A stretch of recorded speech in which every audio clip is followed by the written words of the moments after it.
Ayant un fils contaminé par le virus du sida dans les années 80, Françoise Dumès et sa famille décident de s'exiler au Canada pour éviter à leur enfant, en plus de la maladie, une adolescence plombée par les préjugés et les discriminations. Aujourd'hui, elle continue de lutter pour réduire le nombre de séropositifs non dépistés, qui serait encore 50 000 en France. Elle regrette le trop grand nombre de tabous qui règnent encore autour du sexe et les regards parfois lourds qui pèsent sur les personnes qui viennent se faire dépister.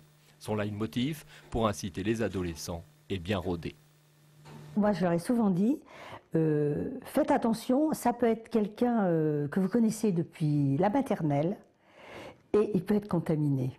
Parce qu'à un moment donné, dans sa vie, il aura pris un risque. Alors vous le connaissez, puis vous pensez que non, vous le connaissez, c'est pas possible. Eh bien oui, c'est là où ça arrive souvent, le plus souvent. Poursuivant le même but que Françoise, les bénévoles de l'association AIDS étaient ce matin devant la gare de Corbeil pour proposer aux personnes qui n'ont pas accès aux structures de soins, qui sont en situation de précarité ou d'irrégularité, un dépistage rapide, toujours gratuit et anonyme, au centre de santé de la ville.